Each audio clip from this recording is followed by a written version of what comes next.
Assalamualaikum warahmatullahi wabarakatuh. Alhamdulillahirrabbilalamin. Wassalatu wassalamu ala asrafil anbiya'i wal mursalin wa ala alihi wa sahbihi ajmain, amma ba'du. Baik, terima kasih. Saya ingin menyapa dulu Ibu Umi Khairati.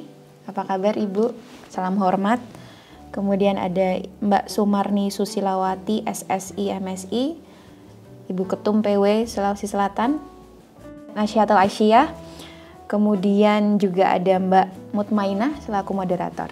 Jadi kalau saya bicara tentang peran perempuan, atau topik kita hari ini adalah peran perempuan ya dalam memberantas korupsi ya di negara plus 62 ini, tentunya yang sudah disampaikan oleh Ibu Umi Khairati tadi sebagai pemantik itu membuat kita berpikir ya, sebenarnya ada apa dengan bangsa ini? Apakah itu SDM-nya ataukah itu sistemnya?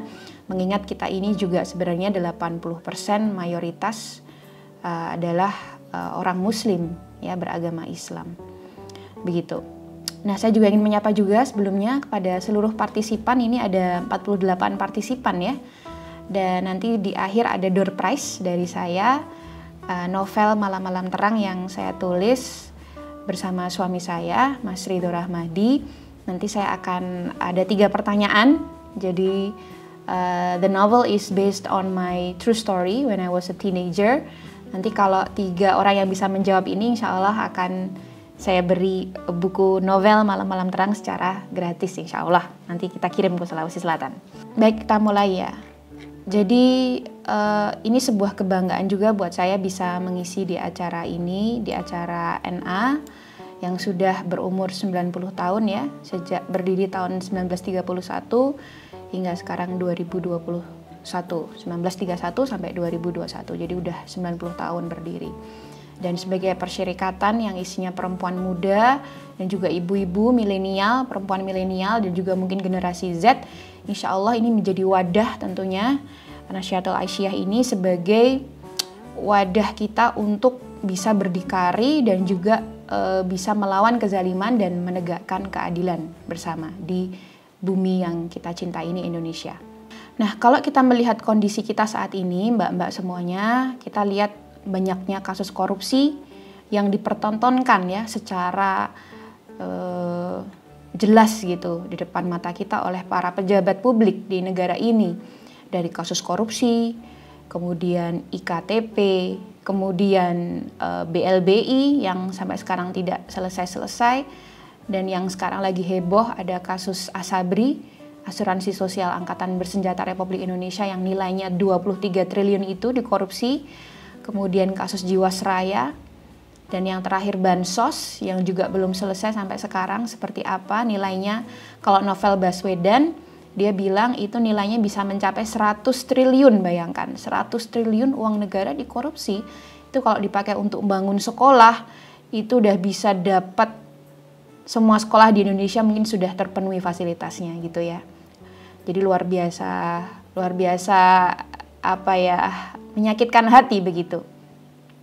Dan masih banyak lainnya ya, hingga kita tahu di Indonesia ini mafia hampir hadir di seluruh lini kehidupan bangsa ini, dari mafia beras, mafia gas, mafia gula, mafia batubara, mafia minyak, mafia garam bahkan ya. Jadi semua hampir di lini kehidupan kita ini ada mafianya, dan itu adalah 1% dari penduduk bangsa ini. Artinya 99%-nya rakyat kecil begitu. Nah, ini kan sebuah ironi ya, ketika bangsa kita ini bangsa justru yang harusnya kaya raya, tetapi malah kok rakyatnya banyak yang miskin gitu. Kalau kita melihat indeks persepsi korupsi yang dikeluarkan oleh organisasi Transparency International, di situ disebutkan bahwa Indonesia ini termasuk salah satu negara terkorup. Ya, jadi ada sebuah organisasi bernama Transparency International, dan di situ dia mengatakan kalau semakin IPK, indeks persepsi korupsi, IPK ini semakin tinggi, berarti dia semakin almost no corruption. Dan itu ada 3 negara yang tertinggi IPK-nya, hampir menyentuh 100, yaitu Denmark, Selandia Baru, dan Finlandia. Nah, Denmark ini IPK-nya itu 90, Selandia Baru itu IPK-nya 90 juga, dan Finlandia ini IPK-nya 89. Ini tahun 2016 ya. Sedangkan Indonesia itu IPK-nya di angka 36. Ya, jadi kita tahun 2015 itu masih berada di peringkat 88 dari 168 negara di seluruh dunia. Kita kalah dengan Thailand. Thailand itu IPK-nya 38, jadi 2 angka di atas kita. Kemudian Malaysia itu juga sudah bagus, dia di angka 50, dan apalagi Singapura IPK-nya di angka 85. Nah, kondisi korupsi di negara ini itu sama dengan kondisi korupsi di negara Filipina. Nah, jadi ini memang sangat mengkhawatirkan dan memprihatinkan. Dan kalau teman-teman tahu di Finlandia itu integritas di negara ini tuh betul-betul teraktualisasi begitu ya. Ada misalnya Perdana Menteri di Finlandia itu yang rela mengundurkan diri gitu ketika dia ketahuan berbohong saat kampanye ya. Dia kampanye, kemudian dia berbohong, dia tidak melakukan apa yang dijanjikan sesuai kampanyenya, dia mengundurkan diri. Tapi lihat di bangsa ini ya, tidak ada yang mengundurkan diri walaupun tidak melakukan sesuai apa yang dikampanyekan. Bahkan di Finlandia ini saking mereka itu tahu diri begitu ya, ketika ada pejabat publik yang menunda mengumumkan sesuatu yang harusnya itu sangat penting diketahui oleh masyarakat atau rakyat di Finlandia, itu mereka juga mengundurkan diri begitu. Nah, jadi lihat ya bagaimana mereka itu punya rasa malu begitu ketika kok aku sebagai pejabat publik malah tidak melayani rakyat dengan baik, itu mereka mengundurkan diri. Tapi lihat di negara kita ini 180 derajat perbedaannya dengan negara-negara Finlandia yang notabene mayoritas di sana malah bukan negara muslim. Lalu dari mana mereka belajar kejujuran, integritas, yang sebetulnya itu juga harusnya kan diajarkan di agama, ya kan, oleh agama mereka juga gitu. Dan di Indonesia kita sangat dekat gitu dengan ajaran-ajaran agama Islam, tapi kenapa kok malah nilai korupsinya tinggi? Ini sebenarnya kan pertanyaan untuk kita cari solusinya bareng-bareng begitu ya.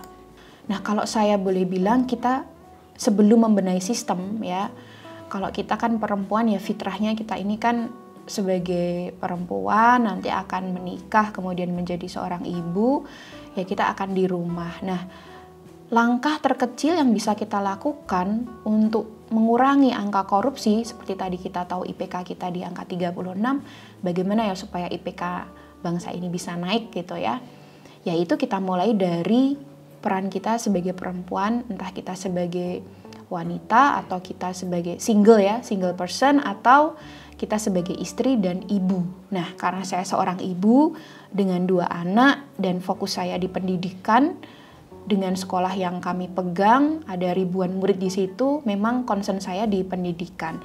Betul kata Bu Umi Khairati tadi ketika bilang bahwa sifat dishonesty ya, ketidakjujuran, kemudian sering menyontek, kemudian suka nyudruk antrian, yaitu memang salah satu gambaran ketika itu memang negara yang korup gitu.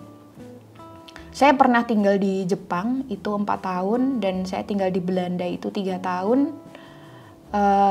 Di Jepang itu anak-anak kecil di TK itu mereka bukan belajar berhitung, bukan belajar membaca TK-nya ya. Mereka tidak ada tuh pelajaran untuk kompetisi ini, untuk mengikuti lomba ini gitu ya. Tapi yang diajarkan tuh hal simple, bagaimana cara mengantri dengan baik. Dan itu diulang-ulang setiap hari. Bagaimana mengantri dengan baik itu setiap hari sampai mereka lulus 1 tahun. Ya, begitu pula misalnya bagaimana cara bertanya kepada orang tua gitu. Atau bagaimana kita menghargai orang lain ketika dia sedang bicara gitu ya. Nah, itu tuh dididik diberikan atau disampaikan kepada anak-anak di usia dini itu berkali-kali sampai mereka mengerti betul. Bahkan pendidikan di SD di Jepang itu, kalau kita tahu SD-SD di Jepang itu atau sekolah-sekolah negeri di Jepang itu mereka tidak mempunyai cleaning serviceman. Mereka tidak punya CS. Kenapa? Karena yang harusnya membersihkan tempat yang kita pakai ya kita sendiri gitu. Jadi kalau anak-anak di Jepang itu sudah terbiasa membersihkan kamar mandi di sekolah mereka, berbarengan dengan teman-teman mereka, bahkan membersihkan hallway yang ada di sekolah, kelas mereka, itu mereka lakukan sendiri setiap hari, tidak ada CS. Itu. Kalau kita kan beda ya, budidaya kita kalau kita mau mengaplikasikan itu di sekolah, wah kita bisa dikomplain nih sama orang tua. Loh emangnya anakku kenapa kok disuruh-suruh bersihin WC, kan gitu malahan biasanya orang tua di sini gitu ya. Jadi ketika saya pun juga mau mengaplikasikan itu di sekolah di Indonesia yang kita pegang di Yogyakarta, itu saya juga harus penuh dengan dilema juga, ini gimana ya kalau kita mau aplikasikan gitu. Karena memang sangat berbeda budayanya gitu. Padahal itu sebenarnya latihan bagus untuk melatih persistence ya, melatih jiwa yang tangguh gitu loh di dalam setiap anak gitu. Nah, kita tahu sistem pendidikan di Indonesia ini 8 jam di sekolah, 8 jam di rumah ya, sisanya 8 jam kan istirahat. Nah, sebenarnya irisan ketika anak di sekolah dan di rumah, ketika ada irisan persamaan cara mengasuh atau cara mendidik yang sama, yang baik, itu sebenarnya kekuatan terbesar. Jadi kalau ada cooperation dan collaboration yang kuat antara orang tua dan juga guru di sekolah, ini sebenarnya yang akan menjadikan karakter anak ini terbaik gitu. Kembali lagi, bagaimana sebenarnya kita membentuk karakter anak ini supaya akhirnya nanti ketika dewasa mereka punya 4 karakter yang dicontohkan oleh Nabi kita ya, Nabi Muhammad SAW. Jadi bagaimana anak ini punya sifat jujur, ya, fatonah, cerdas, amanah, itu artinya bisa dia bertanggung jawab dengan apa yang dia lakukan, dan tablik, dia menyampaikan, dia tidak mengurangi, tidak melebih-lebihkan.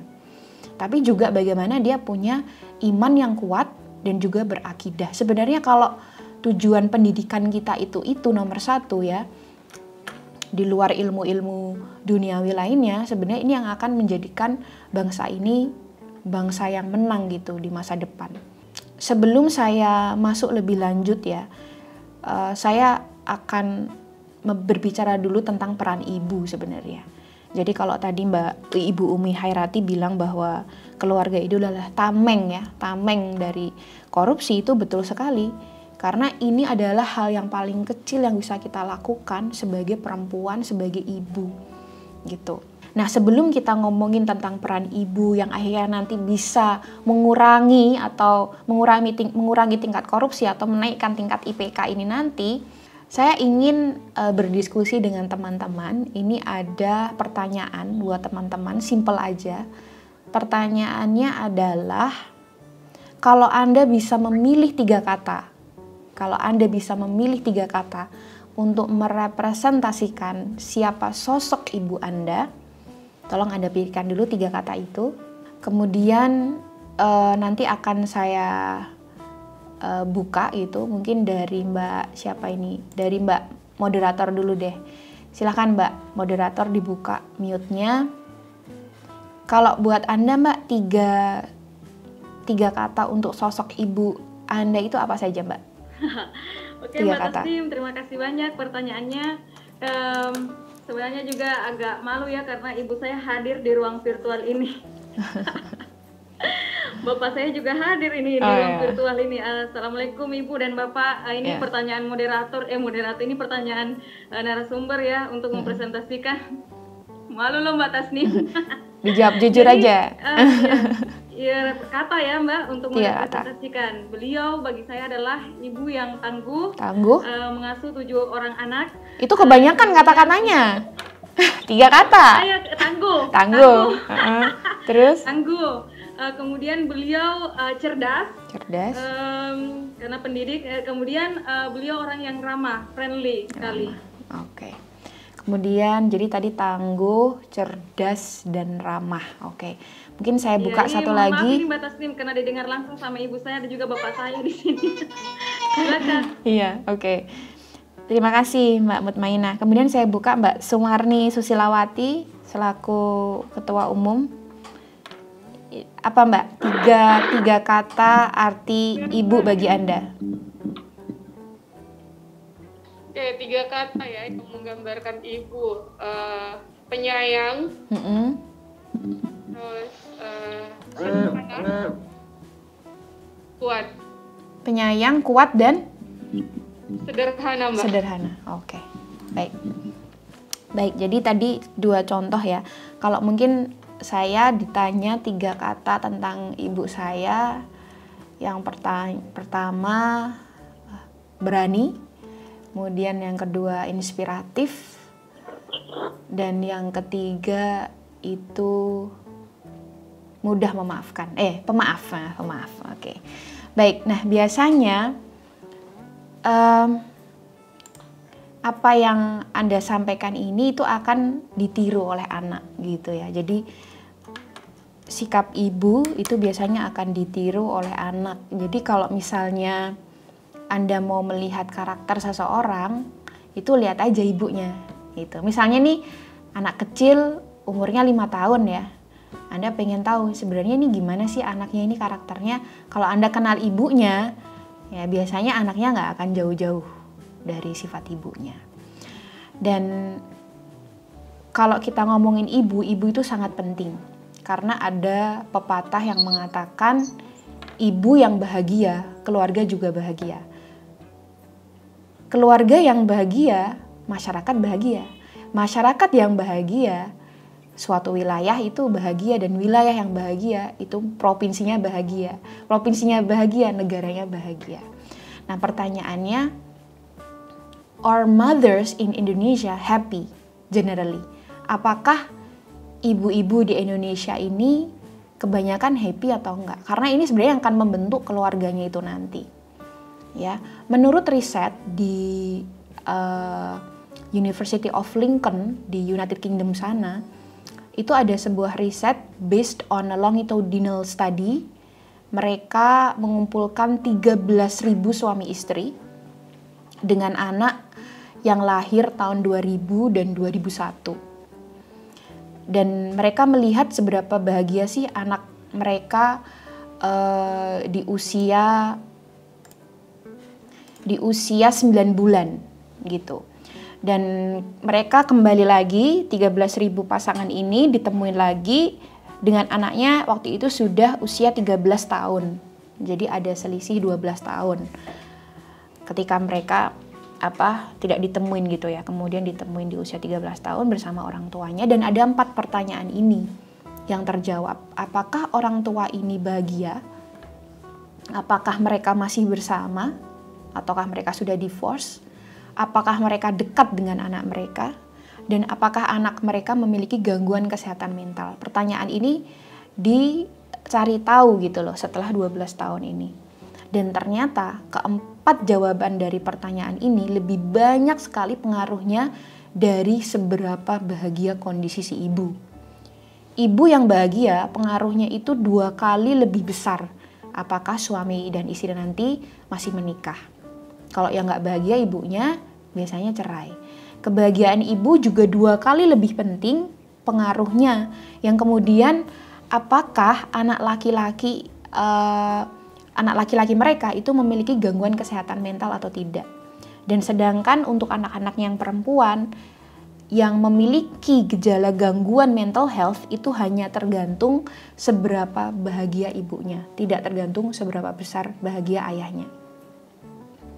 Dan ada sebuah riset juga, studi yang dilakukan oleh University of Pennsylvania dan juga Massachusetts Institute of Technology atau MIT, bahwa anak-anak di usia 4-5 tahun itu dia akan mengikuti persistence atau sikap pantang menyerah itu dari apa yang mereka lihat dari kedua orang tuanya. Jadi di situ di riset dari 520 anak yang usianya 4 sampai 5 tahun, mereka terlihat anak-anak ini pantang menyerah begitu ya. Anak 5 tahun pantang menyerah karena setelah mereka cari tahu ternyata di rumah itu ibunya selalu melakukan hal-hal yang terus-menerus dan dilakukan setiap hari terus-menerus. Ayahnya juga, misalnya nih, ayahnya sedang ngajar jadi dosen di depan Zoom kayak kita nih misalnya. Setiap hari dari pagi sampai sore, besoknya itu lagi. Anaknya tuh ngelihat dan mengobservasi dan itu tersimpan dalam benaknya, dan nanti ketika dia sudah besar, itu nanti dia juga akan mengikuti apa yang ayah ibunya lakukan. Misalnya ibunya sering jahit tiap hari sebagai penjahit, ya anaknya melihat, oh ibuku tuh persistennya, pantang menyerahnya luar biasa ya, tiap hari jahit dari pagi sampai malam. Nah ini anak melihat, bahkan di usia 4 sampai 5 tahun mereka sudah memproses.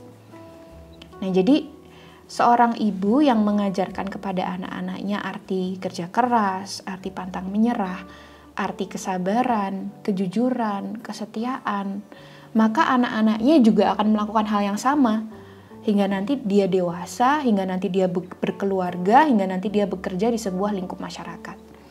Tapi sebaliknya, seorang ibu yang di dalam kehidupannya sehari-hari memperlihatkan kemarahan, kebencian, ungratefulness, gak pernah bersyukur dengan apa yang dia miliki, selalu complaining di depan anak, bahkan mungkin melakukan perbuatan haram seperti minum alkohol, ya nanti anaknya ketika dewasa 11-12 apa yang akan dia lakukan daripada ibunya gitu. Maka bisa saya garis bawahi di sini bahwa ibu adalah pilar kehidupan dalam sebuah rumah tangga. Ya, ibu adalah madrasatul ula atau sekolah pertama bagi anak-anak mereka. Ibu adalah manajer sebuah keluarga yang memastikan bahwa kehidupan di dalam keluarga ini harus beraturan, punya keberaturan begitu. Ibu juga yang akan ditiru, digugu oleh anak-anak mereka. Dan ibu adalah pendidik, ya, calon penerus generasi bangsa kita ini gitu. Jadi perilaku, tabiat, karakter seorang anak manusia itu bisa dilihat dari bagaimana karakter dan tabiat perilaku ibunya. Seperti tadi saya sudah bilang. Nah, kehadiran seorang ibu untuk anaknya itu menurut saya adalah faktor terbesar dari segala macam. Walaupun itu nanti anak sudah beranjak dewasa, kalau ibunya masih ada, ya ibu itu adalah faktor terbesar. Apakah nanti si anak ini akan tumbuh menjadi manusia berakhlak atau tidak gitu. Jadi Nabi Muhammad SAW pernah mengatakan ibu baru ayah, ya. An Abi Hurairah radhiyallahu anhu qala ja'ala rajulun ila Rasulillah sallallahu alaihi wasallam faqala ya Rasulullah man ahaqqu nasi bi husni sahabati qala ummuka qala sumaman qala summa ummuka qala sumaman qala summa ummuka qala sumaman qala summa abuka. Jadi 3 kali ibu disebut sebagai orang yang harus diperlakukan baik sebelum ayah. Sebegitu pentingnya ibu ya untuk kemaslahatan umat pada akhirnya. Nah, lalu bagaimana kita sebagai ibu ini mendidik anak? Yang pertama, tentunya didiklah anak dengan penuh kasih sayang. Nah, saya tuh kadang-kadang mikir tuh, itu yang kemarin korupsi bansos, jangan-jangan dulu nggak dapat kasih sayang cukup nih dari ibunya. Atau kemarin yang korupsi Jiwasraya, jangan-jangan kemarin nggak dapat kasih sayang nih, affection yang cukup dari orang tuanya. Kadang saya berpikir seperti itu karena begitu pentingnya. Mungkin bisa jadi kalau kita lakukan riset ya pada koruptor-koruptor Indonesia, bagaimana sih masa kecil mereka dulu di usia 0 sampai 6 tahun bahkan sampai remaja. Itu sebenarnya sangat penting. Makanya kalau kita mau punya pejabat publik, harusnya itu bagus banget kalau benar-benar dicari tahu background mereka, mendetil bahkan dulu gimana remajanya segala macam ya. Gitu. Jadi kembali lagi, pertama didiklah anak dengan penuh kasih sayang gitu. Hindari ya sering memarahi anak, baik itu dengan kata-kata apalagi fisik. Kalau zaman dulu mungkin zaman konvensional dulu, parenting kuno, kita sering dicubit, kita sering dijewer, kita sering ditabok ya segala macam. Di sekolah juga sering dilempar kapur ya mungkin ya, atau disetrap istilahnya.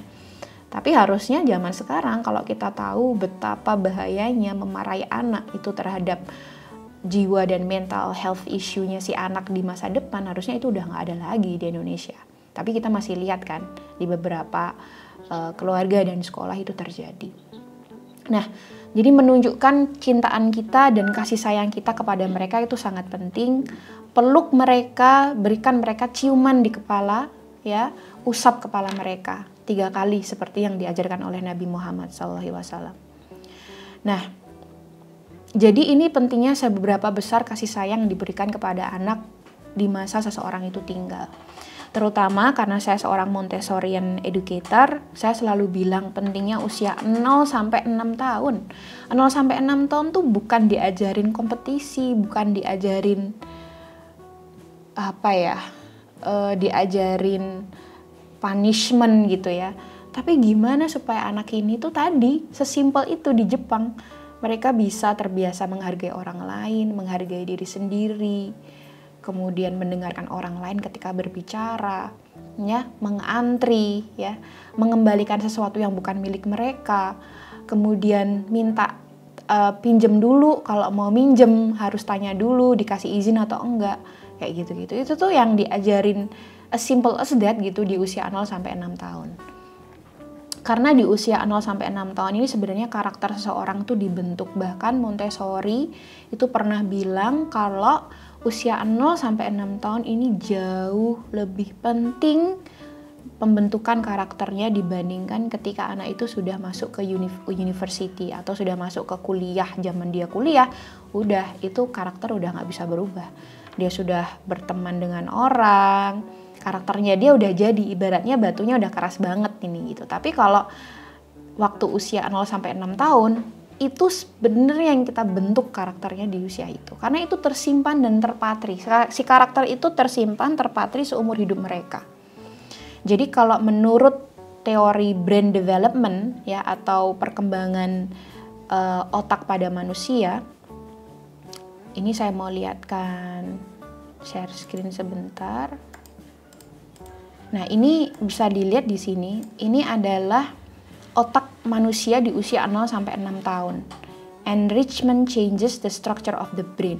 Jadi kalau manusia itu kan punya neuron ya di otaknya. Anak-anak itu punya neuron atau sel, ya inti sel neuron ini. Kemudian ini dendrites. Nah, dari satu neuron ke neuron lainnya, ini di sini ada neuron lagi. Ini akan terbentuk atau ini akan nyambung si neuron ini dengan neuron lainnya kalau ada sinapsis. Kalau ada sinaps. Nah, semakin bercabang itu otak kita semakin bagus, berarti dia sinapsisnya banyak.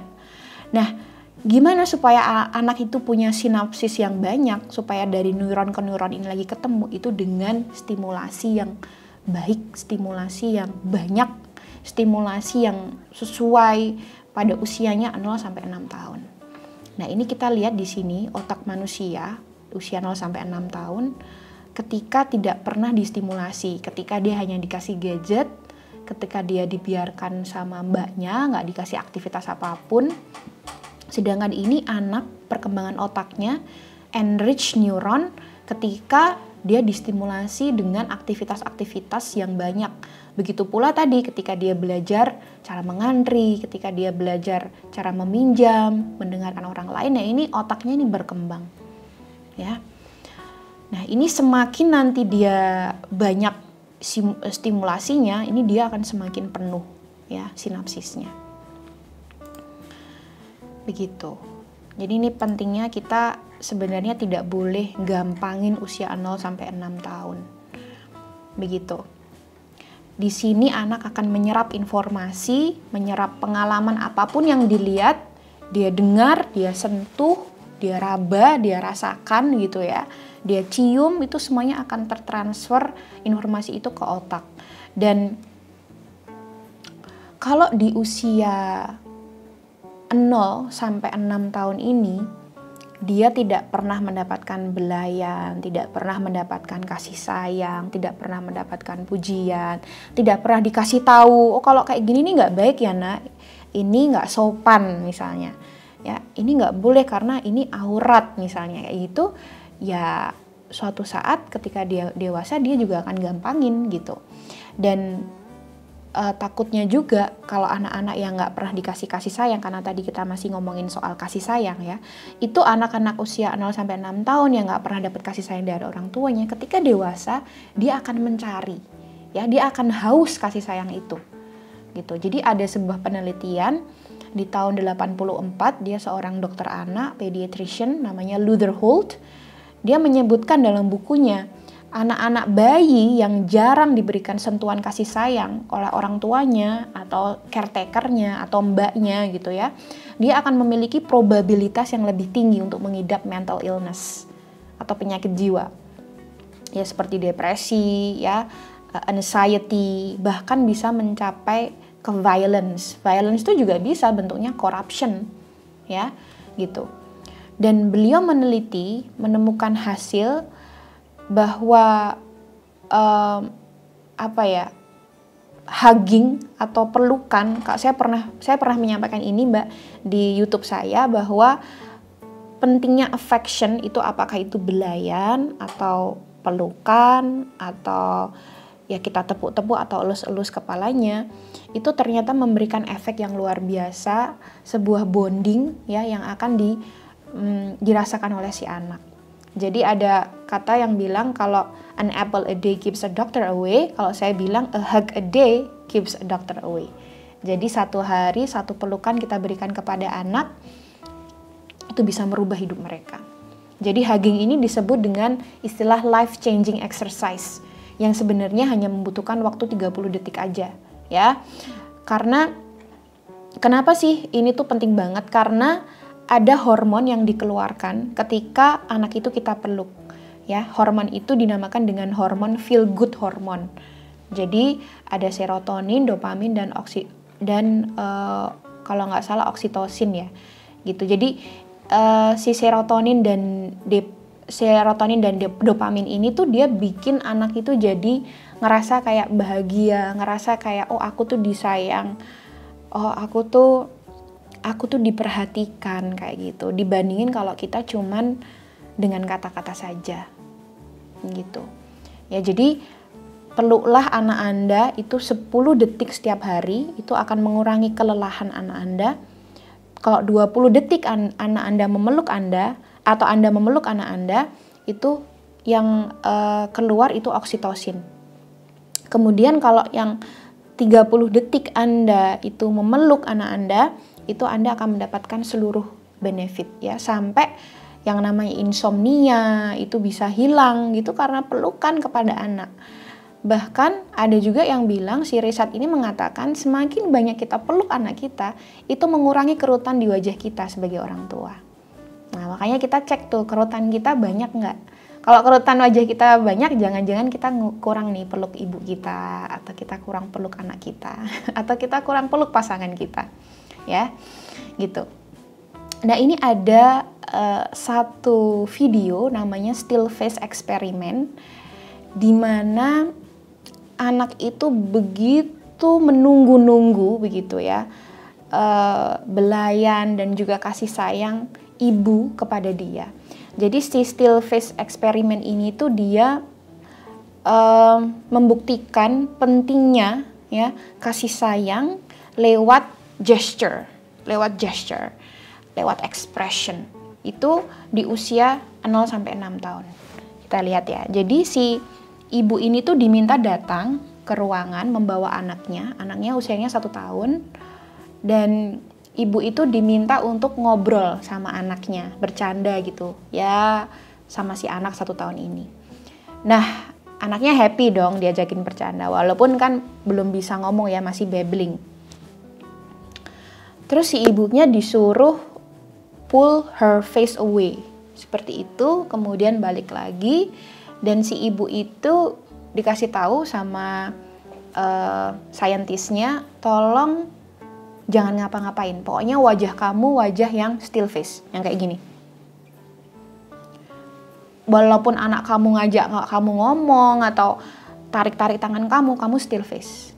Yang terjadi itu si anak nangis, depressed, frustrated, dan dia bingung, ini kenapa kok aku nggak dapat kasih sayang gitu ya, in her own baby way gitu. Nah, kita tunjukkan videonya.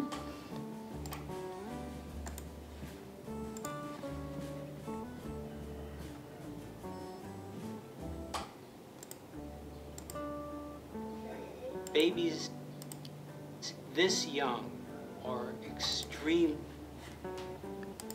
response. Suaranya udah keluar belum ya, Mbak? Suara videonya. Aman Mbak. To the emotions and the reactivity and the social interaction that they get from the world around them. This is something that we started studying 34 years ago, when people didn't think that infants could engage in social interaction. In the still face experiment, what the mother did was she sits down and she's playing with her baby who's about a year of age. I'm like a girl. Oh. And she gives a greeting to the baby gives a greeting back to her. Yeah. This baby starts pointing at different places in the world, and the mother's trying to engage her and play with her. They're working to coordinate their emotions and their intentions, what they want to do in the world. And that's really what the baby is used to. And then we ask the mother to not respond to the baby. The baby very quickly picks up on this. And then she uses all of her abilities to try and get the mother back. She smiles at the mother. She points because she's used to the mother looking where she points. The baby puts both hands up in front of her and says, "What's happening here?" She makes that screechy sound at the mother, like, "Come on, why aren't we doing this?"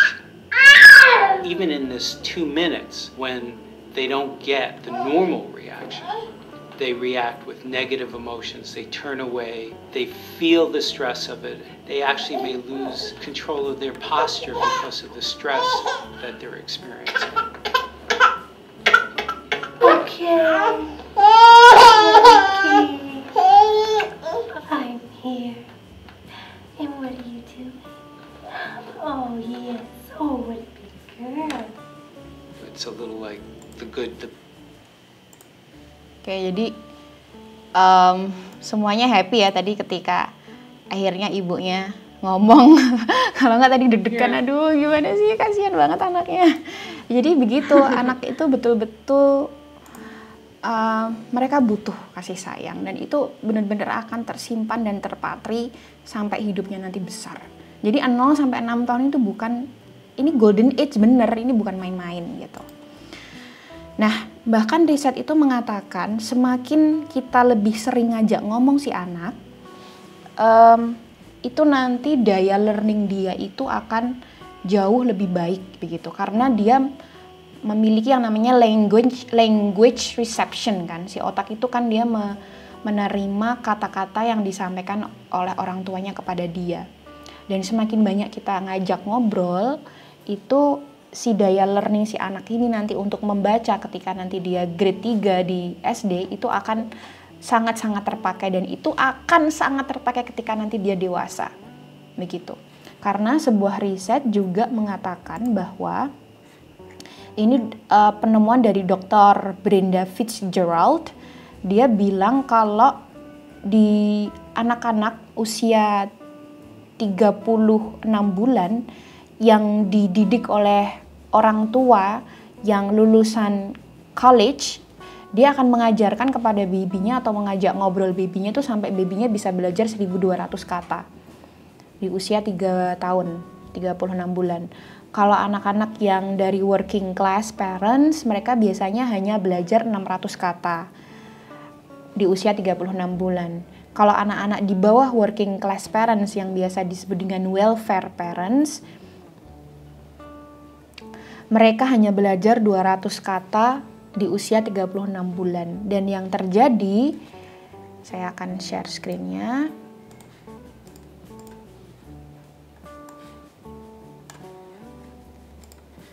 Nah, jadi ini ya, yang terjadi, si language nutrition itu untuk anak itu pasti akan berkurang.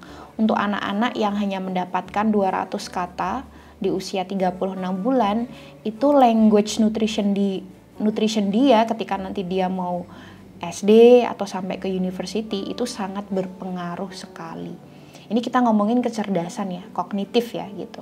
Jadi ini sangat-sangat berpengaruh seberapa banyak juga kita bicara sama anak kita, komunikasi sama anak kita. Kemudian yang kedua, kalau tadi kasih sayang, yang kedua saya bilang ke teman-teman semuanya dan mungkin juga ke saya sendiri ya, itu ajarkan rasa malu kepada anak-anak kita. Ya. Ibu-ibu muda yang sekarang tinggal di zaman era globalisasi, di era industri 4.0 pasti merasakan bagaimana media sosial sekarang ini begitu besar efeknya ya dalam kehidupan kita ya. Dan semakin banyak kita lihat konten-konten di sosial media, entah itu YouTube atau Instagram, semakin terkikis nggak sih rasa malu itu ya. Rasa malu tuh beda loh ya dengan inferior. Bukan inferior. Rasa malu itu bukan rendah diri, bukan. Rasa malu itu adalah rendah hati. Rasa malu itu bukan pengecut, beda ya. Tapi dia berani mengatakan sesuatu yang benar juga gitu ya. Jadi bukan malu yang pengecut, bukan malu inferior, bukan malu rendah diri. Tapi malu ketika auratnya kelihatan ya. Malu ketika aibnya itu diumbar. Harusnya malu dong, bukannya malah bangga. Malu ketika dia mempertontonkan kemewahan. Malu karena itu bukan ajaran Nabi gitu. Malu jika dia melakukan pacaran, karena itu juga tidak diajarkan agama. Jadi kalau saya melihat zaman sekarang ini banyak orang tua yang malah mengendorse anak-anaknya memposting sesuatu yang harusnya itu, mohon maaf, itu harusnya ada konsep malu di situ tadi. Memiliki rasa malu adalah tanda keimanan kita. Ya, diriwayatkan bahwa Rasulullah SAW pernah melihat seorang pemuda Ansor menegur adiknya, dan si pemuda Ansor itu marah sama adiknya karena adiknya terlalu pemalu gitu. Dan melihat itu Rasulullah SAW berkata, biarlah saudaramu pemalu karena malu adalah sebagian dari iman. Ya, HR Bukhari 6118. Nah, saat ini kita melihat justru nggak seperti itu kondisi kita. Bagaimana anak muda, teenagers, preteen itu memposting foto mereka di sosial media, memposting kecantikan mereka, bahkan konten-konten yang harusnya itu pokoknya harusnya nggak bangga lah kalau diperlihatkan. Ya, jadi paling kecil gampangnya kemarin anak saya usia 10 tahun, Sophie itu memposting sesuatu di status, di WhatsApp status dia, dan itu saya langsung minta delete. Saya kasih tahu kalau kayak gitu tuh gini, nanti efeknya ke Sophie juga. Jadi Sophie harus hati-hati kayak gitu. Sebenarnya ketika sifat malu ini sudah terasah ya, nanti ketika dia menjadi seorang pemimpin, dia akan bisa juga membedakan mana sih yang harusnya aku lakukan, mana yang harusnya aku hindari.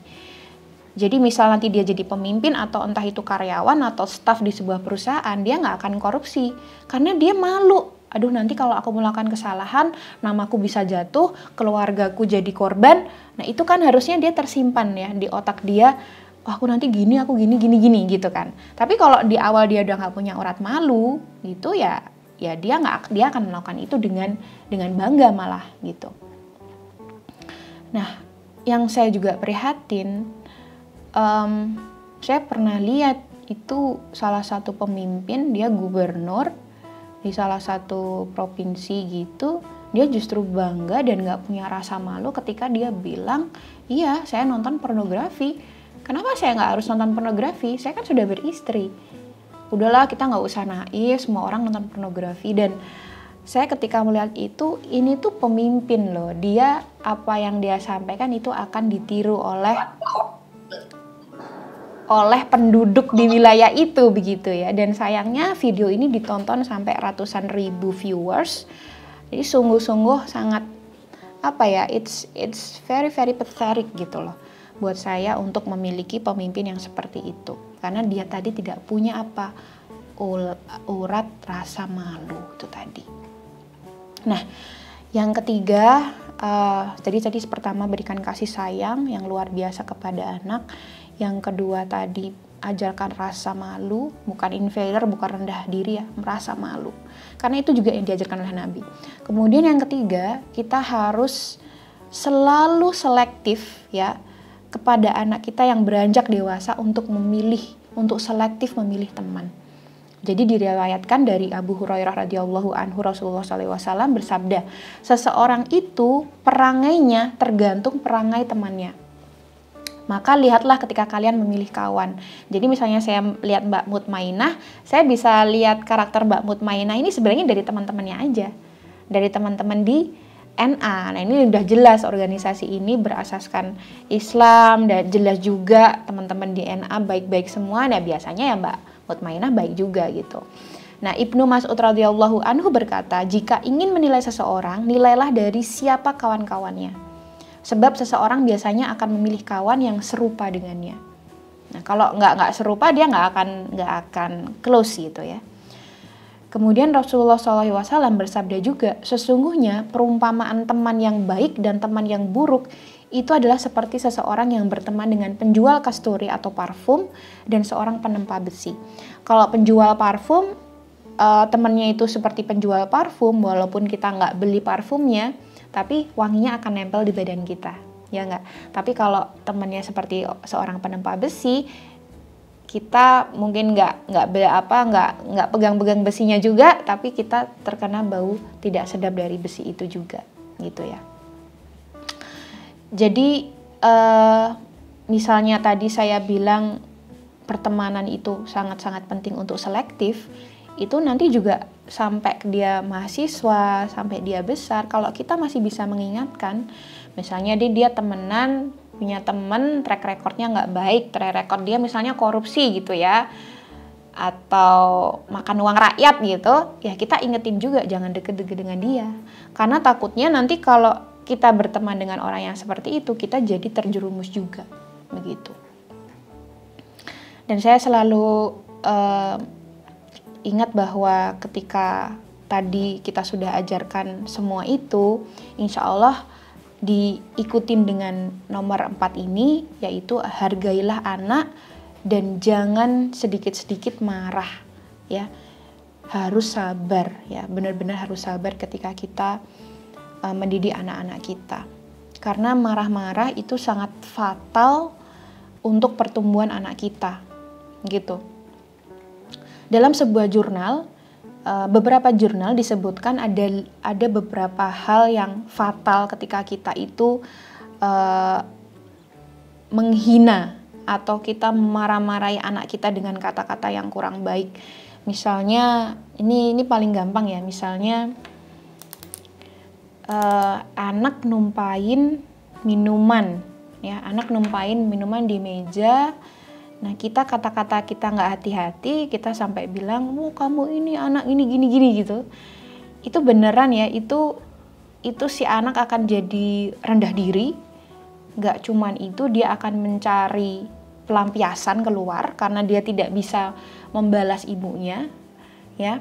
Kemudian kalau di salah satu jurnal yang berjudul Longitudinal Links Between Fathers and Mothers Harsh Verbal Discipline and Adolescent Conduct Problems and Depressive Symptoms, di situ disebutkan oleh Ming Tae-wang dan Sarah Kenny bahwa ketika kita memarahi anak, itu justru behavior problems dia akan bertambah. Ya. Dan ketika kita abusive juga kepada anak, entah itu kata-kata, apalagi fisik ya, na'udzubillahi min dzalik, itu ternyata ketika dilihat MRI brain scan si anak, itu sangat-sangat beda dengan MRI brain scan anak yang tidak pernah di abuse oleh orang tuanya. Jadi terlihat betul di pertumbuhan otaknya itu berbeda sekali. Yang lebih otaknya bertumbuh dengan baik itu yang tidak pernah di abuse. Yang di abuse itu terjadi gangguan brain development di situ.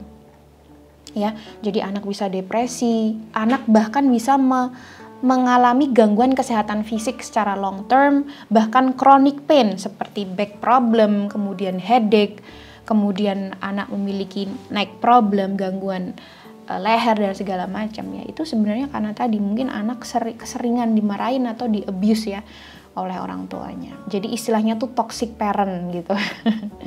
Dan toxic parent ini biasanya karena mereka belum bisa memaafkan orang tua mereka yang dulu juga mendidiknya dengan cara toksik, ya gitu. Jadi, Mam sekali lagi, ibu-ibu di sini, mbak-mbak, Anda adalah semua calon pemimpin generasi bangsa ini, yang calon pendidik ya. Anda mendidik anak-anak yang akan menjadi calon pemimpin generasi bangsa ini, maka tidak ada kata terlambat ya untuk kita tahu ilmu-ilmunya. Kemudian nanti ketika kita sudah menjadi orang tua, di sini masih banyak yang single kayaknya ya Mbak Mutmainah ya. Jadi ilmu ini bisa disimpan dulu, nanti kita pakai ketika kita udah jadi orang tua. Dan yang terakhir, saya ingin menutup hari ini dengan sebuah syair dari Mesir tentang pentingnya ibu ya dalam mempersiapkan generasi bangsa ini. Ini saya tutup dengan syair dari Mesir ya. Ibu adalah madrasah. Bila engkau persiapkan dengan baik, maka engkau tengah mempersiapkan sebuah bangsa yang bermartabat. Ibu adalah taman, tempat berseminya kehidupan. Tanamannya akan tumbuh subur bila engkau sirami dengan baik.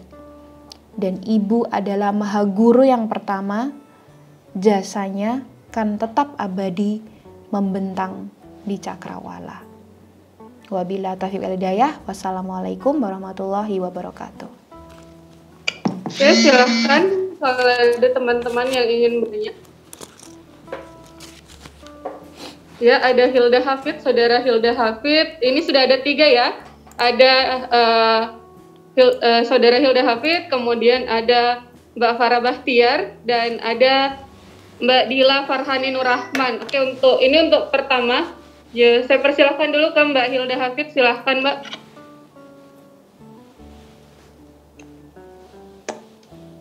Baik, terima kasih atas kesempatannya. Pertanyaan saya ada beberapa Mbak Tasni. Yang pertama itu tentang, jadi saya kan seorang ibu yang bekerja terus kemana-mana karena sekarang WFH kan, jadi saya kerja sambil ngomong anak. Nah, terkadang kalau sambil bekerja itu terus kayak gini Halil juga lagi rewel, terkadang itu emosinya tidak bisa diredam sebagai manusia biasa, meskipun tahu sih teorinya bahwa ya harus sabar, cuman kalau kayak sudah deadline dan anaknya kayak begini, kita nggak bisa ngapa-ngapain. Itu terkadang refleks emosi memang kayak kepala mau pecah lah istilahnya. Jadi kira-kira begini, ketika emosi tidak bisa dihindari, ada tidak tindakan dari kita seorang ibu yang bisa menghapus ingatan yang kurang baik dari anak kita ketika kita sudah marah, atau katakanlah sampai main fisik, misalnya main fisik itu kayak cubit atau tidak pernah juga sih, cuman kan ya begitulah ya Mbak ya, maksudnya seorang ibu dengan banyak sekali tekanan di rumah, di tempat kerja, terus anak juga yang butuh perhatian seperti itu. Jadi terkadang memang ada satu masa di mana itu semuanya lagi di titik maksimal, dan itu membuat kita emosi akhirnya dilampiaskan ke anak. Nah, itu tadi yang pertama. Terus yang kedua tentang, jadi sekarang saya bingung karena WFH sudah akan berakhir. Saya bingung sekarang apakah menitipkan Halil nanti di tempat penitipan atau menitipkan ke katakanlah orang yang diminta menjaga di rumah, atau ke keluarga nenek dan neneknya ini cucu pertama, jadi terkesan akan sangat memanjakan. Jadi itu yang membuat saya khawatir juga kalau di tempat penitipan. Pokoknya kayak bagaimana pertimbangan dari Mbak sendiri untuk penitipan anak, karena sebenarnya bisa kalau saya mau bawa ke kampus, cuman terkesan saya juga tidak profesional. Terkadang juga anak saya kemana-mana kayak anak terlantar juga, karena kita juga ada kerjaan misalnya mau mengajar atau jadi seperti itu dilema yang saya hadapi. Baik. Itu saja Mbak, ada 2 pertanyaan. Baik, Mbak Hilda, langsung saya jawab aja boleh ya, Mbak Sumarni? Oh iya Mbak, silakan Mbak. Jadi Mbak Hilda ini dosen ya, kayaknya ya, dosen ya Mbak ya? Dosen di Universitas Muhammadiyah Makassar ya? Iya, betul Mbak. Jadi dosen udah berapa tahun Mbak? Sejak 2018. Oke, berarti ini kan memang passionnya Mbak Hilda ya? It's truly your passion, right? Iya Mbak, bisa dibilang gitu. Iya. Dan ketika Anda menjadi dosen, ya? Seindah yang, cuman ternyata tidak seindah yang saya bayangkan. Ya, karena we have to juggle with our life kan. Passion tetap butuh kayak tanggung jawab kan Mbak ya. I see. Ya karena itu Mbak, sebenarnya kan kalau saya boleh berangkat dulu dari basicnya fitrah seorang wanita gitu ya. Fitrah seorang wanita itu memang kalau di Islam itu menjadi madrasatul ula untuk anak-anaknya ketika itu di rumah, dan juga menjadi manajer untuk rumah tangga, kemudian menjadi pelayan yang baik gitu ya, melayani yang baik untuk suaminya. Itu sebenarnya the most noble thing, yang itu sebenarnya kalau kita mau masuk surga itu sudah dijamin gitu ya. Nah cuman ini kan kondisi era atau zaman yang berubah akhirnya membuat bahwa wanita ini juga kadang harus bekerja, begitu ya. Kalau idealnya memang tadi Mbak, laki-laki yang mencari nafkah, kemudian memenuhi seluruh kebutuhan, dan perempuan itu di rumah mendidik anak, begitu ya, melayani segala kebutuhan rumah tangga itu, menjadi manajer gitu. Nah, tapi kan seperti tadi saya bilang, kondisi keluarga itu beda-beda, ya kan? Kondisi keluarga itu beda-beda. Ada yang harusnya akhirnya mengharuskan dia juga untuk bekerja. Ya, entah itu keharusan atau entah karena memang dia juga ingin dan dikasih ridho sama suaminya. Selama kita dikasih ridho, si suami itu, suami saya namanya Ridho ya, saya udah dikasih ridho ya. Selama kita dikasih restu ya oleh suami kita, harusnya itu tidak menjadi masalah ke depan begitu. Apalagi ketika nanti kita sudah punya anak.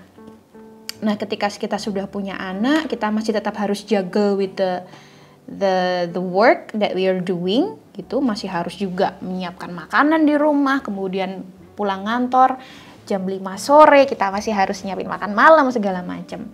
Kalau kita punya privilege, misalnya kita bisa hire asisten rumah tangga, itu menurut saya akan membantu begitu. Walaupun dia mungkin ibaratnya pocokan ya, nggak harus menginap di rumah itu begitu. Kalau misalnya itu bisa, itu bagus ya Mbak ya begitu. Atau misalnya ada orang tua seperti tadi nenek, kakek yang mungkin bisa membantu menjaga anak kita, itu juga tidak masalah. Tapi yang perlu kita ingat, tugas kita pertama harus tetap menjadi seorang ibu. Begitu Mbak. Siapa tadi namanya? Mbaknya hilang ya? Oh enggak, Mbak Hilda. Jadi Mbak Hilda, jadi tugas Anda tetap seorang ibu, yang lain itu adalah prioritas kedua dan prioritas ketiga. Begitu ya Mbak ya. Jadi Anda, you have to be a good manager for your own life gitu. Karena Anda sudah memutuskan untuk aku tetap ingin juga bermanfaat untuk umat, aku ingin berbuat manfaat juga selain tidak hanya untuk keluargaku tapi juga untuk orang lebih banyak lagi, ilmuku bermanfaat jadi amal jariahku. Ya, you have to manage your life equally gitu. Anda harus adil kepada anak Anda juga harus adil kepada suami Anda harus adil juga kepada murid-murid Anda dan juga institusi Anda begitu. Jadi these are two noble things, Mbak. Anda punya, justru kalau saya bilang sekarang 2 jalur yang luar biasa untuk menuju ke surga. Begitu ya, Mbak ya. Jadi bagaimana kemudian kalau nanti misalnya saya harus menitipkan anak saya, itu yang pertama harus Anda obrolkan dulu ya kan sama suami Anda. Anda cari dulu positif dan negatifnya ya. Positifnya memang Anda kemudian bisa fokus, Mbak, bisa fokus bekerja ya kan. Positifnya juga sebenarnya anak itu mendapatkan stimulasi yang baik ketika dititipkan. Tapi tentunya Anda harus mencari tempat penitipan yang bagus, yang Anda tahu SDM-nya, Anda tahu fasilitasnya bagus. Jadi Anda nggak apa-apa bekerja, Anda juga alhamdulillah dapat pendapatannya itu disisihkan untuk menitipkan anak di sekolah. Ya, sekolahnya dipastikan yang bagus gitu. Protokol kesehatannya juga harus bagus.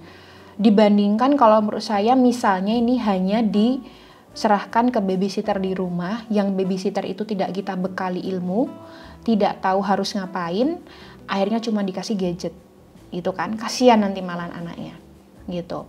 Atau kadang malah sama neneknya kalau tadi Anda bilang dia sering memanjakan kayak gitu, nanti ketika sudah sama Anda itu kok berbeda ya, ini kok terlalu sering dimanjakan. Jadi kalau memang Anda memutuskan untuk anak itu stay di rumah bersama nenek Anda, berarti Anda harus punya obrolan khusus nih, diskusi di awal dengan mama, pokoknya harus gini gitu ya, anakku tolong jangan dimanjain, boleh ngambil juga loh Mbak training Montessori, jadi punya bekal ilmu gitu, apa yang harus dilakukan di rumah.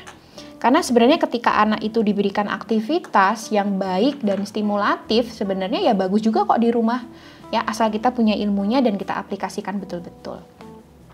Kemudian tadi menjawab kalau misalnya saya sering marah, ya gimana Mbak, kepala udah mau pecah gitu kan, aku lagi nulis jurnal, aku lagi S3 ini bentar lagi deadline, udah gitu anakku ngerengek-ngerengek, gimana dong gitu ya. Nah itu kita nggak munafik dan saya nggak mau munah juga, itu pasti dialami oleh semua ibu-ibu yang juggling with their two worlds gitu.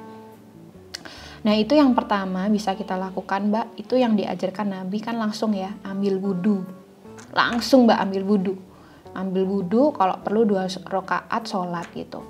Tapi kalau sampai nggak sempet, itu langsung Mbak peluk anak Anda, peluk ya, anak Anda langsung dipeluk detik itu juga. Ketika Anda sudah sadar, oh my god, who was I gitu ya, kayak siapa tadi aku gitu ya, itu langsung dipeluk anak langsung dipeluk, dielus-elus dan minta maaf, dilihat kedua mata dia dan I'm so sorry gitu, I made a mistake gitu, it was not right, tadi sesuatu hal yang tidak baik dan ibu minta maaf gitu. Nah setelah minta maaf ya kita berusaha nggak ngulangin lagi kan ya Mbak pastinya. Kalau kita ngulangin lagi ya ngapain minta maaf lagi kan, lama-lama juga anak ngelihat kok diulangi lagi, kok minta maaf lagi, kok semudah itu minta maaf ya kayak gitu kan. Pasti anak juga akan merekam. Jadi minta maaf kemudian do something Mbak untuk menghilangkan anak itu supaya akhirnya nanti lupa, itu ya do something yang worthwhile, yang together. Langsung main sama si anak gitu ya, kemudian make up your time gitu. Jadi untuk menebus dosa itu tadi ya make up your time gitu. Artinya kalau saya ya play with your child ya, read a book with your child, bener-bener tanpa gadget ya. Itu WhatsApp sama Instagram semuanya dimatiin dulu, handphone dimatiin dulu ya, pelukin anak kita, do quality time with your child. Dan itu insya Allah anak juga tahu kok bahwa okay, my mother made a mistake gitu and I forgive her gitu. Itu sih Mbak Hilda, semoga membantu. Kalau anak saya sendiri tuh Mbak, saya sebelum pandemi itu saya full dekan gitu, karena saya juga harus juggle with my job gitu kan. Tapi kadang-kadang Mbak, walaupun full day, kalau saya pas ada waktu, misalnya saya udah bisa pulang jam 1 siang, itu saya langsung jemput anak saya gitu. Jadi bener-bener kalau bisa tuh quality time sama anak itu aku maksimalin gitu. Ya, oke. Lanjut pertanyaan kedua. Mbak, ini Mbak Hilda dapat 1 novel dari saya, Malam-Malam Terang. Nanti tolong moderator kasih saja alamatnya kepada saya. Ya. Oh, ini Hilda ini, ya. Masya Allah, Yunda PW Nasya, mungkin boleh dihibahkan ya, Hilda. Hilda langsung ekspresinya. Oke, Mbak Tasnim, mohon maaf tadi ada teknis dari saya, kendala teknis karena laptop saya burn out mungkin, jadi tadi langsung tiba-tiba out begitu. Iya, nggak apa-apa. Jadi tidak menyimak pertanyaan dari yang dilontarkan Yunda Hilda. Nah, terima kasih Mbak Tasnim. Kemudian sudah ada chat langsung di directly message saya, datang dari, ini pertanyaan kedua, boleh Mbak Tasnim ya? Ya, ada 2 lagi pertanyaan Mbak, silahkan. Oh ya, datang dari Dila Farhani Nur. Dia mahasiswa fresh graduate dari Universitas Muhammadiyah Yogyakarta, program studi hukum, yang sekarang merupakan aktivis di Ikatan Mahasiswa Muhammadiyah DPD Yogyakarta. Ya, silakan Dila Farhani Nur. Ya. Oke, suara saya kedengaran ya, Mbak? Ya, kedengaran. Ya, jelas. Oke. Terima kasih banyak kepada Kak Cening sebagai moderator dan Mbak Tasnim selaku pemateri pada hari ini yang luar biasa. Dari pemaparan Mbak Tasnim ini, saya menemukan beberapa persoalan sebenarnya, Kak, khususnya di perempuan-perempuan milenial pada saat ini gitu, karena seperti hal kita tahu kan pada saat ini era informasi ataupun era digital itu kan sangat terus menerus masuk ke dalam lingkungan kita gitu ya, sehingga banyak sekali isu-isu sosial yang ada yang kemudian mudah kita dapat gitu, dan itu tidak hanya berdampak pada isu sosial saja, tapi pada diri pribadi gitu. Kalau semisal hari ini banyak sekali isu korupsi gitu ya di dalam isu kewarganegaraan gitu ya. Dalam hal privat juga kita temukan banyak sekali isu kalau berhubungan dengan parenting, seperti halnya KDRT, kemudian pelecehan seksual dan lain-lain gitu, Kak.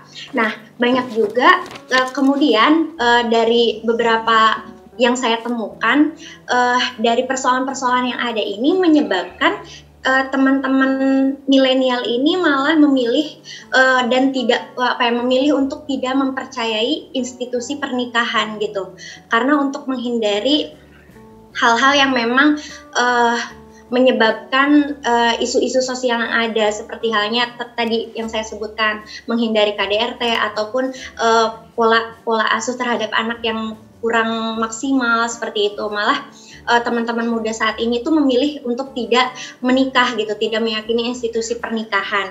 Dan juga ada juga yang memang misal dia memilih untuk menikah gitu ya, akan tetapi dia tidak ingin memiliki punya anak karena dia tidak ingin juga untuk kemudian dibebani tanggung jawab sebagai orang tua gitu. Karena kan kalau semisal yang saya pahami gitu ya, terkadang orang tua ini kan menginginkan pola asuhnya itu sempurna, padahal kan itu nggak semua hal bisa dilakukan secara sempurna. Itu malah membuat perempuan-perempuan ataupun kaum milenial muda ini malah takut gitu, pertama untuk menikah, kedua untuk memiliki anak gitu. Solusinya apa, kata Tasnim kira-kira untuk kemudian bisa menstimulus teman-teman milenial sehingga kira-kira pilihan yang bijaksananya itu seperti apa? Seperti itu, Kak, kurang lebih. Terima kasih banyak. Assalamualaikum warahmatullahi wabarakatuh. Oke. Terima kasih banyak Dila Farhani Nur, Imawati.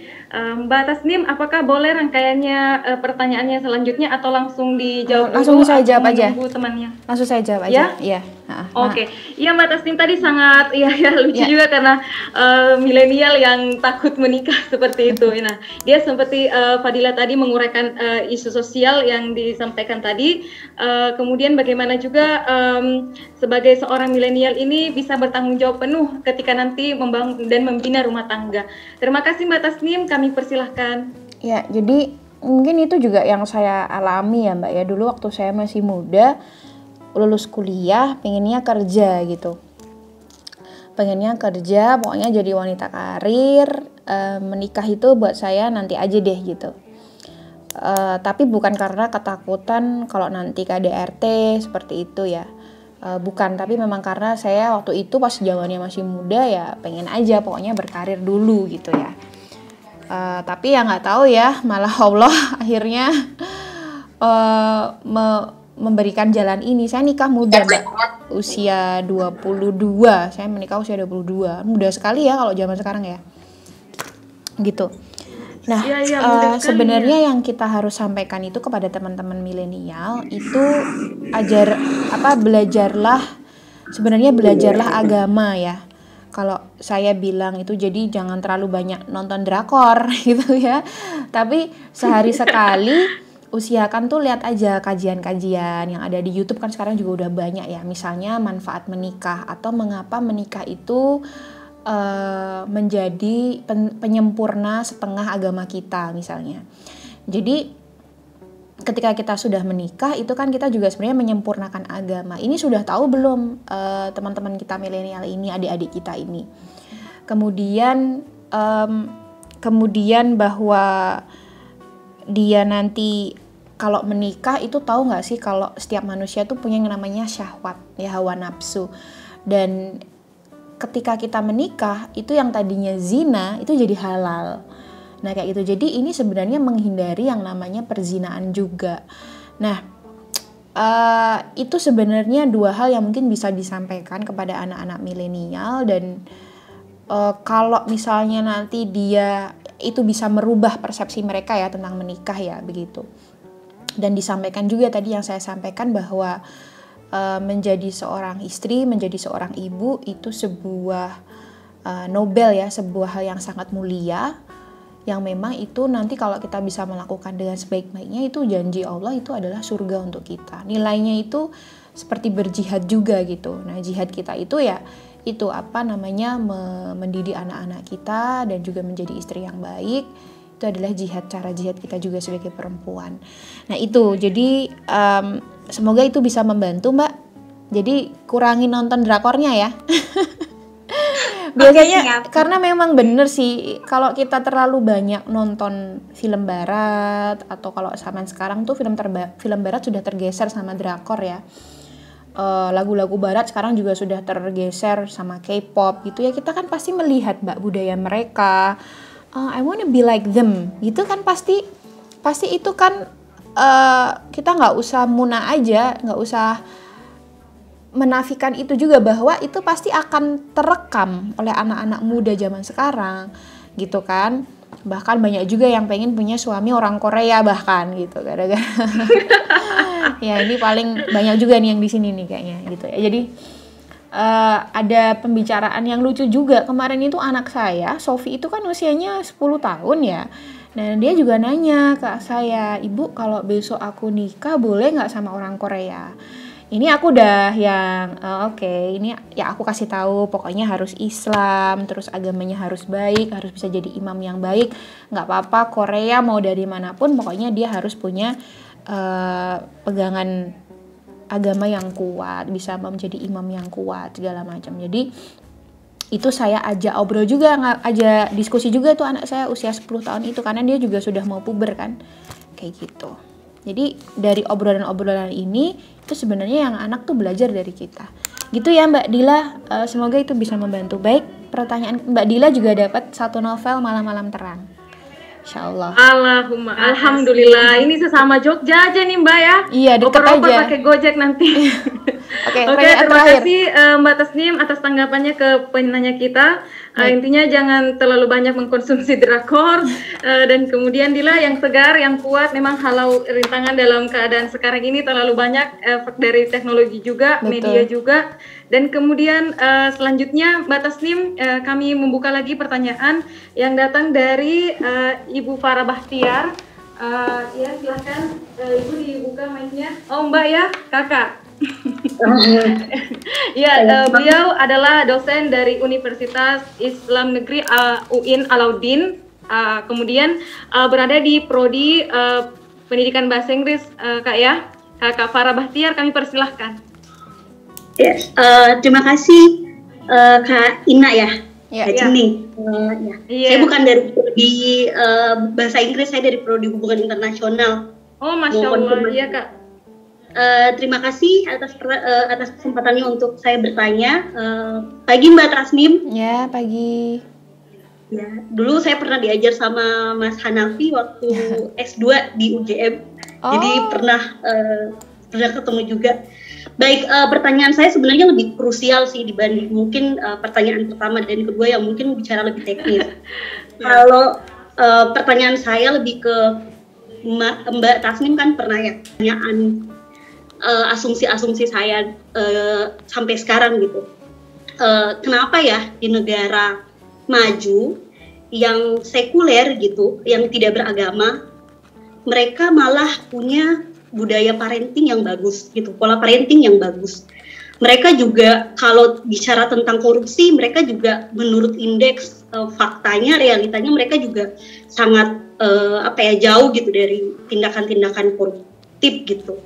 Nah, saya pun karena pernah pengalaman di sana, di luar, jadi saya berpikir kenapa ya hal itu bisa terjadi gitu. Sedangkan kita di negara Muslim mayoritas, majority Muslim, itu malah jangankan bicara parenting gitu, bicara hal-hal kecil aja deh, kadang-kadang jauh lah gitu dari jauh lah dari nilai-nilai agama gitu ya. Bisa sholat 5 waktu, tapi ketika berbicara tentang ngantri, tentang bagaimana berbicara dengan orang lain, menghormati, menghargai hak-hak orang, itu kayak jauh gitu antara ritual dengan praktek. Nah, pertanyaan saya, kenapa ya kok kayak gitu? Thank you Mbak. Makasih Kak Ina. Iya Kak Farah.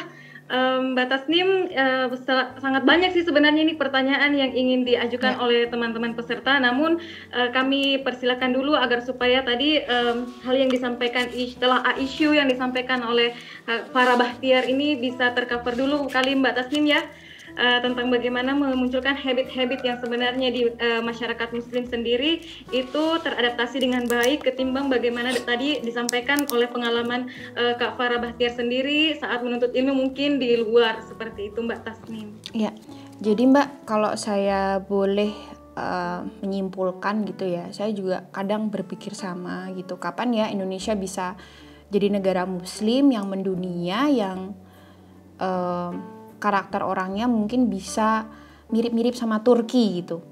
Jadi kalau kita lihat kan negara Muslim besar di dunia ini kan sudah tinggal Indonesia, Malaysia, dan Turki sebenarnya. Kalau negara-negara yang lain sudah runtuh ya Mbak ya, yang Muslim, most populated Muslim itu.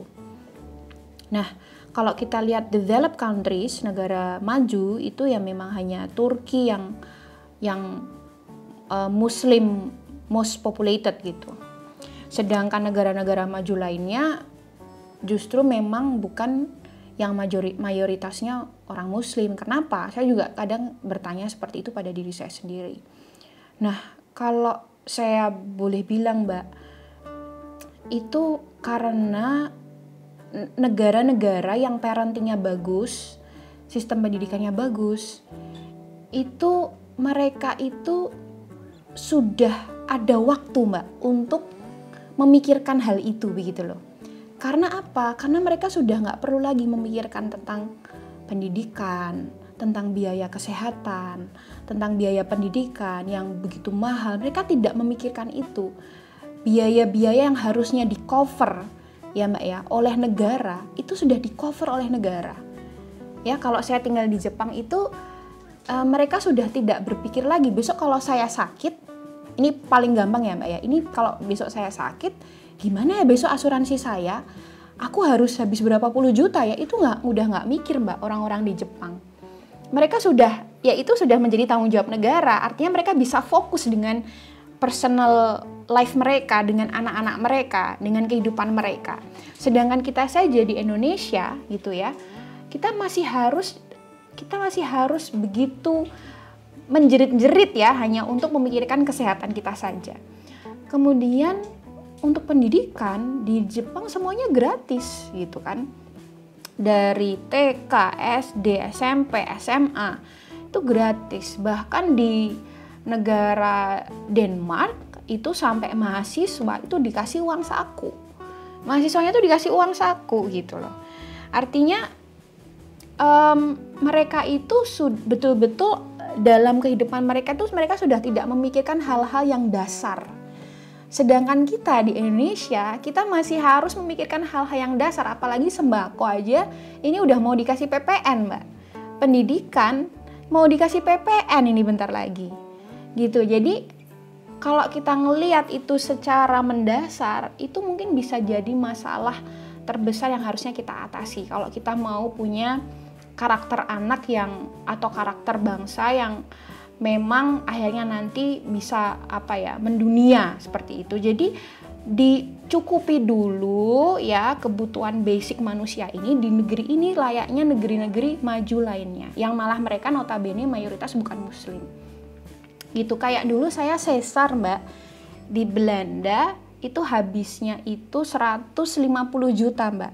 Itu free gitu loh, itu di cover oleh pemerintah gitu, karena saya bayar asuransi yang asuransinya dibandingkan gaji di Belanda itu juga sangat persentasenya kecil aja. It's very easy to pay that insurance money gitu loh.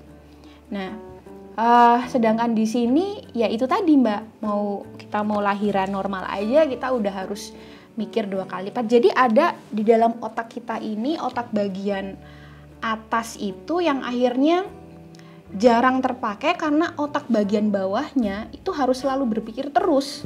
Otak bagian bawah tuh kan dia either fight atau flight kan. Dia harus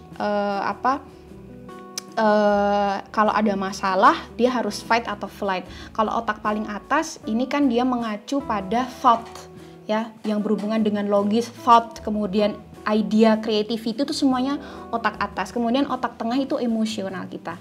Nah, kalau otak bawahnya ini selalu dipakai terus, akhirnya yang atas ini nggak pernah kepake, Mbak. Nah, negara-negara maju, otak bawahnya itu nggak perlu dipakai lagi. Mereka nggak harus fight atau flight.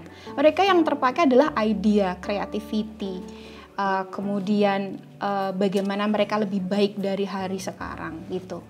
Nah, semoga ini menjawab juga kegelisahan Mbak Farah. Jadi memang betul kalau kesejahteraan setiap manusia itu sudah terpenuhi, insya Allah kita itu ya tadi itu kayak misalnya Mbak Hilda di Belanda itu untuk untuk seorang ibu yang baru melahirkan dia itu tidak hanya 3 bulan Mbak untuk boleh stay di rumah merawat anak, bahkan bisa sampai 6 bulan. Mbak Farah juga pasti ini sudah tahu kan, kalau di Belanda bahkan hari Rabu itu ayah dan ibu tuh diminta untuk pulang lebih cepat dari kantor. Karena apa? Kerjaan di kantor juga udah beres gitu. Nggak ada lagi yang perlu dilakukan lagi. Mereka bisa menjemput anak, bisa punya quality time lebih banyak dengan anak-anak mereka. Bahkan di Finlandia, di Swedia, setahu saya ayah-ayah itu bahkan akan digaji penuh kalau mereka stay at home selama 1 tahun. 1 tahun untuk membantu istrinya menjaga anaknya yang baru lahir, bahkan dikasih uang saku juga gitu. Jadi begitu basicnya ya kebutuhan-kebutuhan kita ini yang harusnya di cover oleh negara, tapi malah kita harus memikirkan itu gitu. Nah, tadi juga disampaikan juga oleh Mbak Farah bagaimana kok kita sholat 5 waktu, tapi kok korupsi, misalnya katakanlah kayak gitu ya. Nah, itu tadi juga kalau saya boleh bilang memang agama ini jangan sampai hanya dijadikan sebatas ritual saja. Itu mungkin ya kita sholat tapi kita tidak memahami, tidak mengilhami, tidak mengaplikasikan dalam kehidupan sehari-hari, ya akhirnya cuman seperti apa ya lewat saja begitu. Nah memang ini kembali lagi Mbak, tetap lebih bagus kalau kita sholat ya, maksudnya daripada nggak sholat gitu. Jadi sholat ini bagaimana kita kembalikan menjadi sesuatu yang benar-benar menyirami kita ya, ketika kita membutuhkan siraman rohani itu, benar-benar mendekatkan kita kepada Allah. Kita kembalikan lagi sholat kita apakah sudah khusyuk atau belum, dan segala macam itu. Nah jadi bahwa beribadah hanya ritual saja itu memang harus kita introspeksi lagi di dalam diri kita. Dan kalau saya Mbak sebagai pengingat itu biasanya ya saya ikuti kajian-kajian itu Mbak. Sekarang sudah banyak di YouTube. Saya biasanya kembalikan lagi apa sih sebenarnya yang sudah saya lakukan, apakah ibadah saya ini hanya sebatas ritual saja ataukah membentuk keimanan saya. Begitu. Semoga menjawab ya Mbak ya. Jadi tadi kembali lagi sebenarnya saya berharap ini pemerintah gitu ya, itu one day pemerintah di negeri ini tuh bisa lebih adil. Artinya kewajiban-kewajiban yang harus diberikan untuk kita ya diberikan begitu, bukan malah kita dibebani terus menerus. Baik, terima kasih. Nanti Mbak Farah juga dapat ini ya, dapat. Wah, selamat Kak Farah. Kak Farah kalau mau dihibahkan ke saya enggak apa-apa. Oke Kak Farah, nanti alamatnya Kak Farah ya. Terima kasih banyak atas isu yang tadi yang dimunculkan oleh Kak Farah. Mbak Tasnim penjelasannya sangat mendasar sekali dan memberikan pencerahan pada kita semua bahwa kesejahteraan dalam sebuah negara sangat menentukan, atau gross national of happiness dalam sebuah negara itu sendiri sangat menentukan perilaku masyarakatnya sendiri seperti itu. Nah Mbak Tasnim, mohon ini Mbak Tasnim karena sudah jauh-jauh datang dari Jogja hadir di ruang